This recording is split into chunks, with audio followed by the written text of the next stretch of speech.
Hi, everybody. Welcome to the Sichas Haran shir. Tonight we're going to do Sikha number 63 and 64. So it's a very interesting topic. We're going to discuss false leaders and the tzaddik ha'emes, the true leader. Okay, so let's just dive right in. I'm going to pull up the share screen.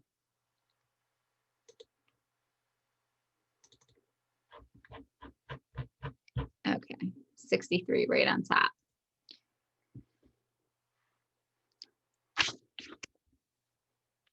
Different things are respected in different lands. When something new emerges, it does so with both good and evil. The good might be minimal, but the bad appears to be good, so that it is impossible to determine whether it is good or bad. Thus, it may continue to be esteemed. So Rebbe Nachman saying that different things are respected in different places. And, when something new comes about, there usually contains good elements and bad elements in it. And he says that sometimes like the cons really outweigh the good, but because there's like a little bit of good, people still get fooled by it. Sometimes I wonder if like smartphones fall into that category, like, yes, we listen to shiurim on it. And yes, we could connect with family and friends on it. And it's like, so meaningful. But, how many hours do we waste on social media or shopping websites? Does the good outweigh the bad? Wondering, Okay, I'm going to keep on reading. In our lands, over here. In our lands, for example, miracle workers enjoy high status. Many such miracle workers were true tzaddikim, but now there are also many frauds. So Rebbe Nachman tells us in his time, there were a lot of miracle workers, and they were really respected, and they had this very high profile, high status.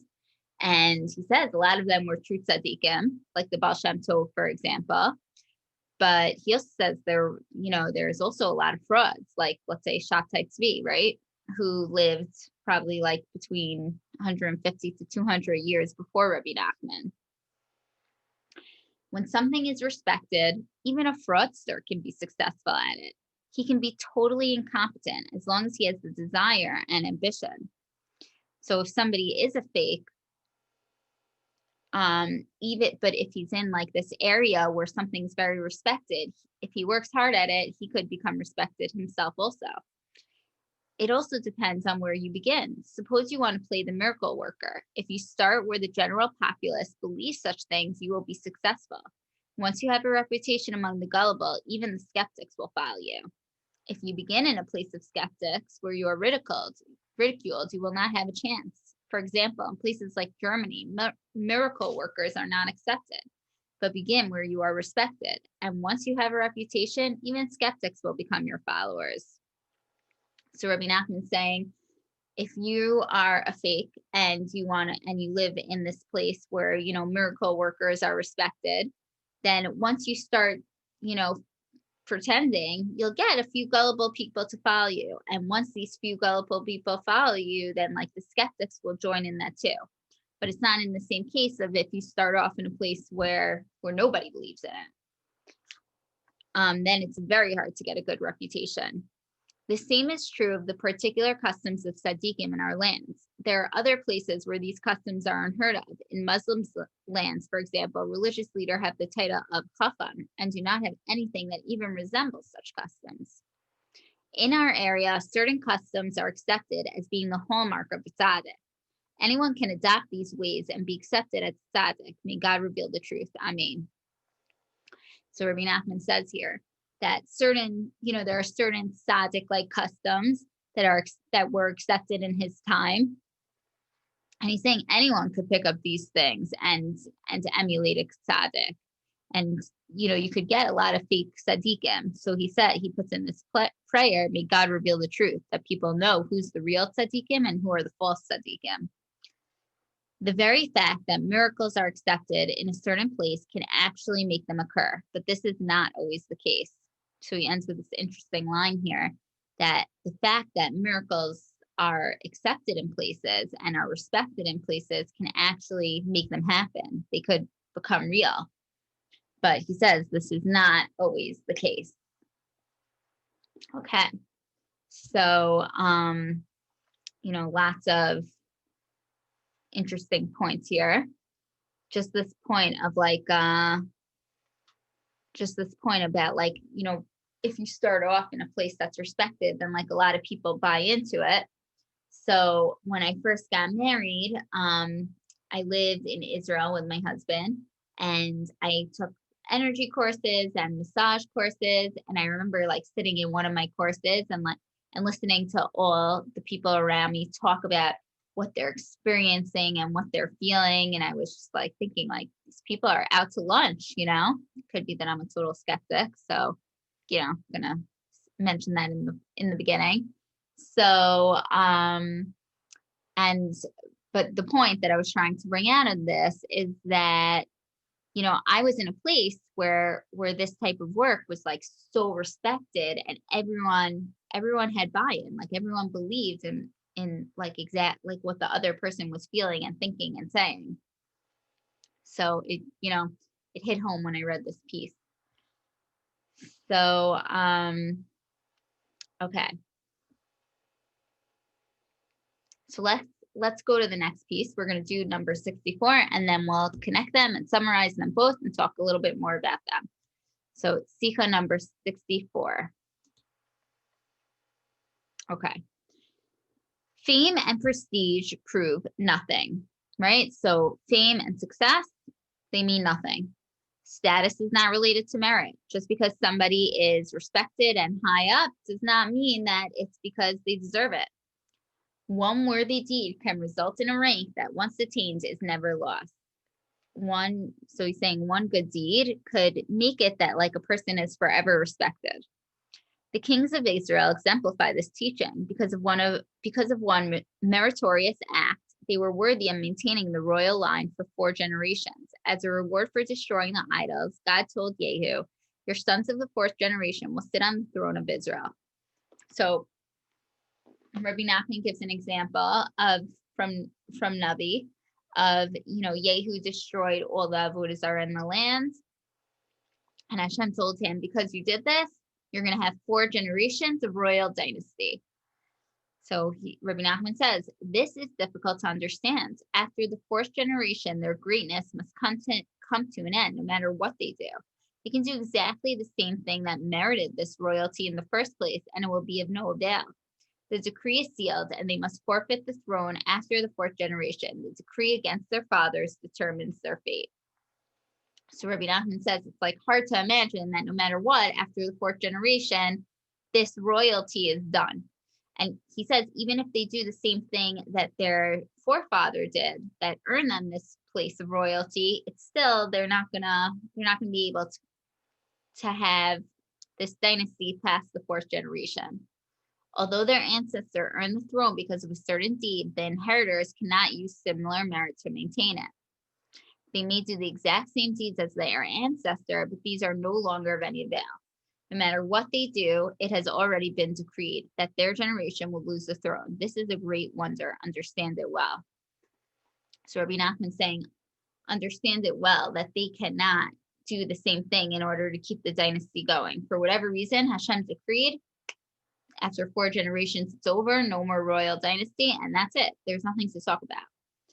This teaches us that God's ways cannot be understood. It may be decreed that one person will not achieve distinction, no matter what merit he has. Yet another person may earn 4 generations of fame for a single worthy deed. Understand this. So Rebbe Nachman ends this piece that we can't understand Hashem's ways, Just bottom line is just because somebody has a lot of fame and prestige and wealth and you name it, doesn't mean that he earned it. This is just what Hashem decreed. So okay, so just to summarize both these pieces, Rebbe Nachman saying that we need to be the way I understood it is you need to be very careful with who you trust. Just because a person has a lot of buy-in, right? And your neighbor is a big fan of a certain Rebbe. Like, it doesn't mean that it should be a done deal for you. Rebbe Nachman is saying there are many instances where there are fakes and frauds, and many instances where a person is famous but undeserving of this. So, I don't know. I find this statement to be very true. We really have to be wary about who we listen to and who we trust. And people in leadership positions have to be so careful about what they say and how they give advice.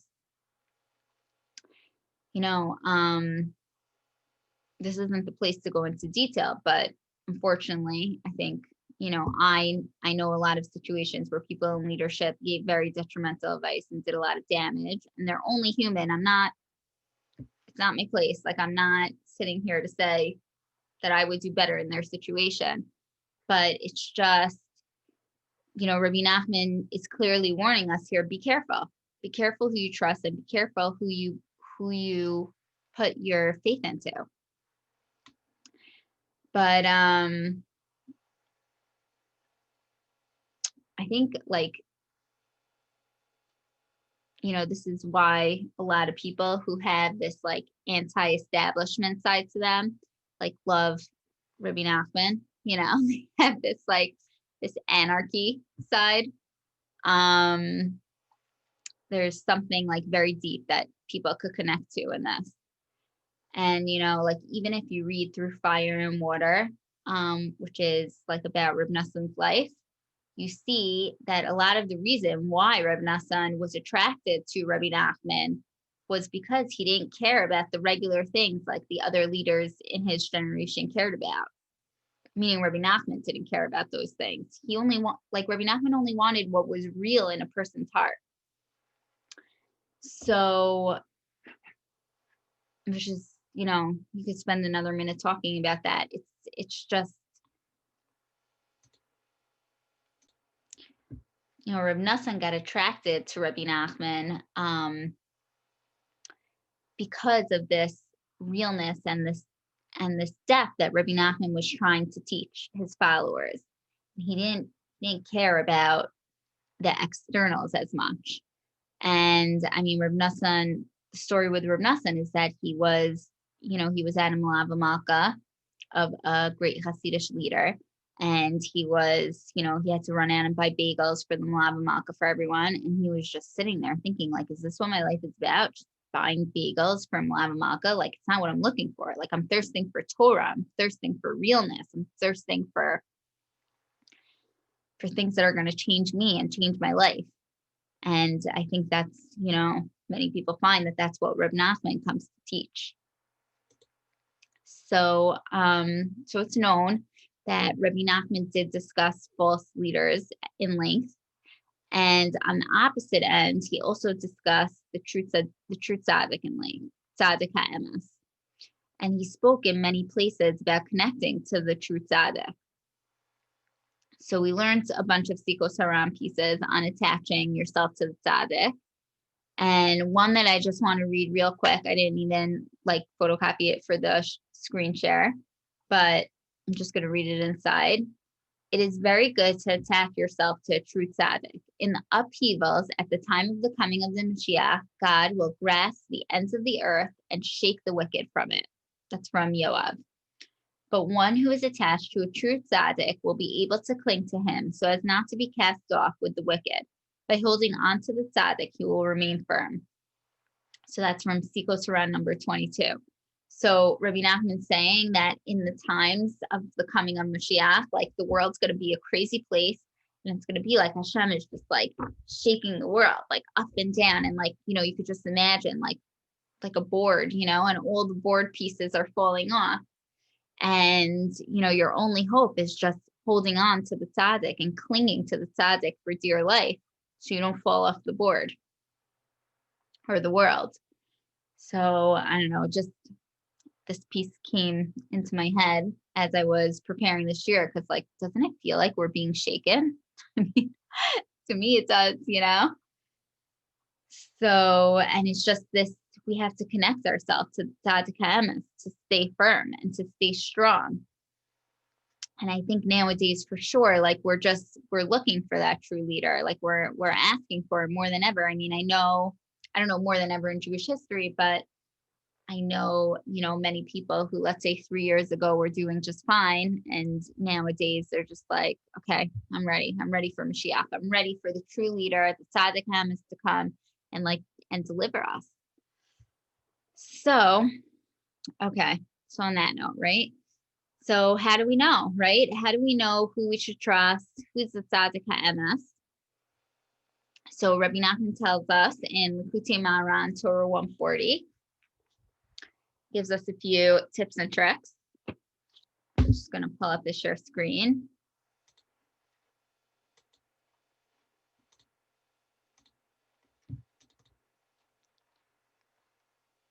Okay. Biyad kol adam, with the hands of every man he seals, that all men may know his deeds, from Yoav.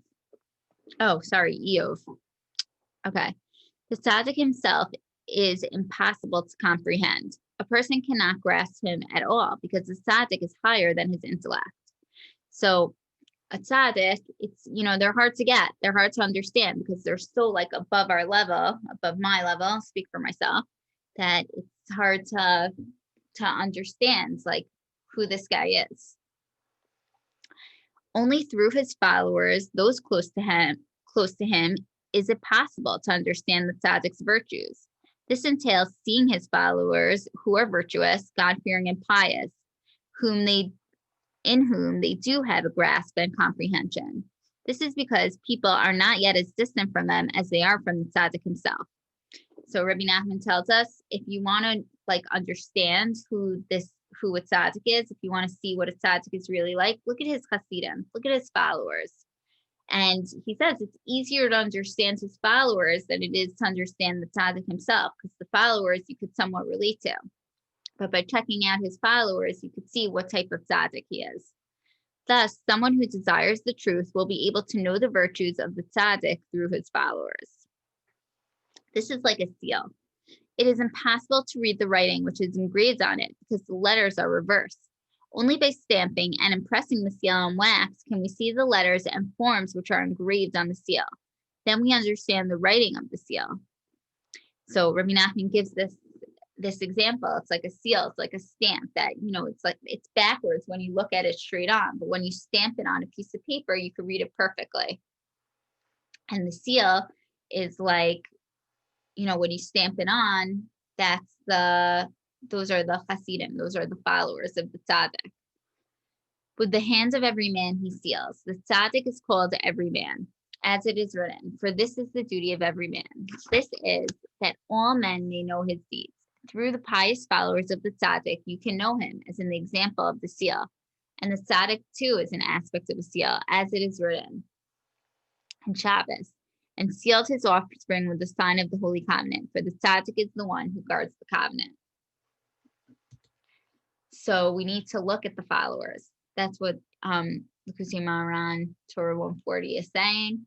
We need to look, if we want to check out a tzaddik and see who he is he real? Is he false? Is he a real leader? Is he a false leader? Look at his followers. Look at the people who are fans of him and see if that's, something you could relate to and something that's real and true. So on that note, there's actually this amazing story in, I think it's the Lamed Vav Reb Shlomo Carlebach book about Katzgalel Kavod Shabbos. You can find it on YouTube. I highly recommend. And it's basically about, I'm sorry, I didn't have the book in my house because I lent it out. So I'm forgetting the names of the people in it, of the characters in it. But basically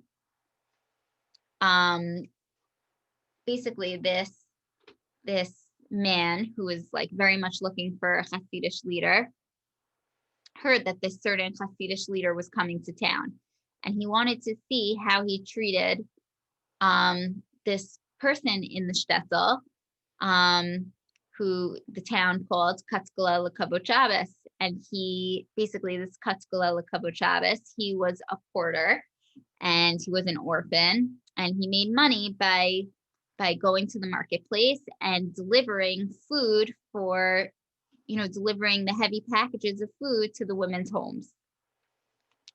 So, Rebbe Nachman tells the story so sweet about how he would, hold the bag of potatoes for Rivkala, and he would ask Rivkala, he would say, Rivkala, tell me, are any of these potatoes, do you think any of them are going to be used for Kabot Shabbos? Are any of them? And like, just to humor him, Rivkala would answer, I bought a lot. I would say there'll be like a pound for Shabbos. Yeah, there'll probably be some left over for Shabbos. And Katzkala would get so excited that he would take the potatoes and like hold it high over his head and run through the town, delivering these potatoes to Rivkala's house. And like, because of that, he earned this nickname where everyone mocked him and made fun of him, Katzkala Lekabot Shabbos. Oh, and he would sing this song, Lekabot Shabbos, as he would deliver the food. So the story goes on that, so this big Hasidic Rebbe came, and this man who was looking for this leader, wanted to stay like off to the side in shul because he wanted to see how he greeted Katzkala Lekabot Shabbos, because this man knew how holy Katzkala really was, even though the town mocked him. And lo and behold, it's really a beautiful story. Again, listen to it. But, the Rav gave Katzkala the proper respect, and he even made him a lamed above tzaddik in the end. And, this man became a follower of this Hasidic Rebbe, and all was well. And it's really, really beautiful, very inspiring story.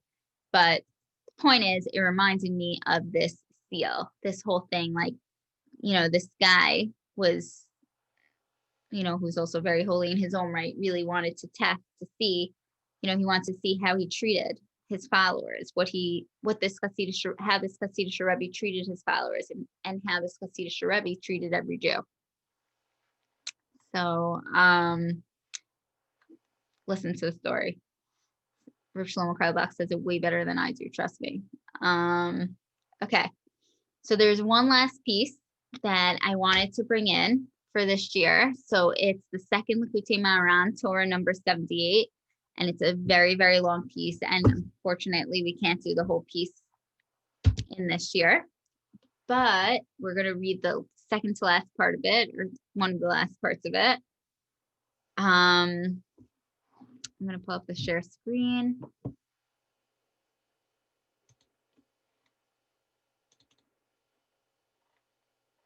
Okay.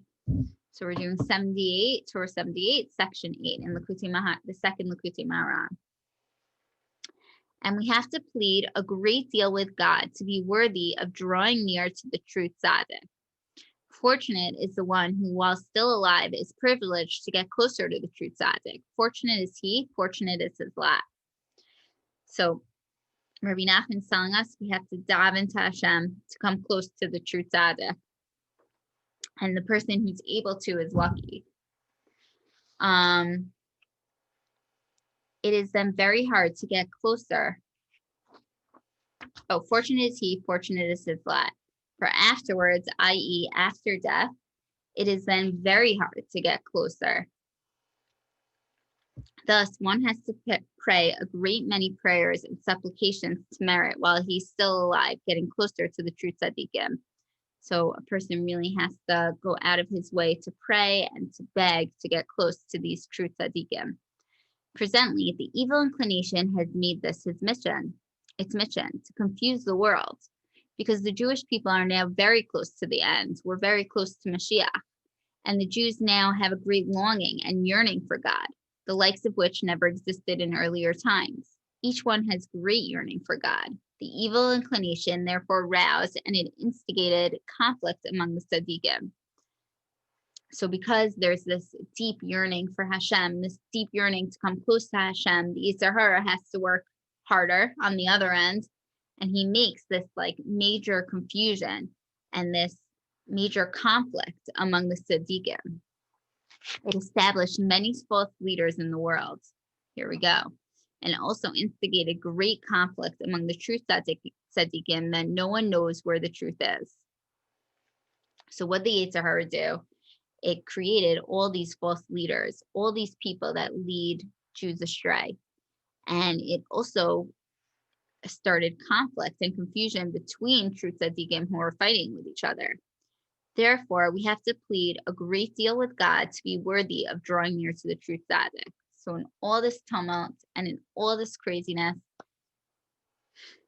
we have to plead and we have to daven to come close to the true tzaddik for real.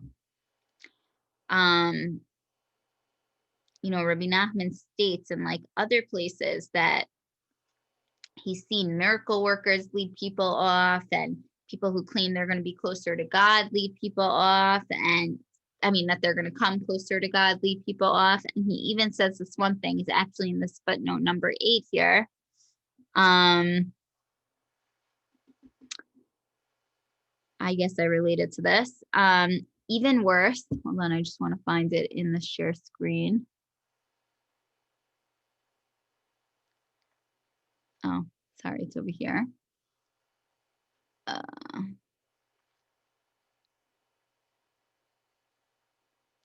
Okay, here it is. Even worse. Even worse are those religious leaders, rabbis, scholars, public speakers, and the like, who, although they always speak about God, really mean themselves. Their actual interest lies in advancing their own status, increasing their own livelihood, or maximizing their own power. So, I think there's truth to that. Like, I think people mean well and they start off well, but then there's like this gaiva and this kavod that comes with it, and it leads people off. And they're definitely hard obstacles to beat. So I'm just going to continue reading. Rebbe Nachman writes in Tzaddik number 537 on the subject of false leaders. The Rebbe said, "It is very hard for the evil one to busy himself with the entire world and leading everyone off the true path. Instead, it sets up one false leader here, another somewhere else. Of one such leader, the Rebbe said that he had turned off the heads of, meaning led astray, 1,000 people who would certainly not rise at the time of resurrection."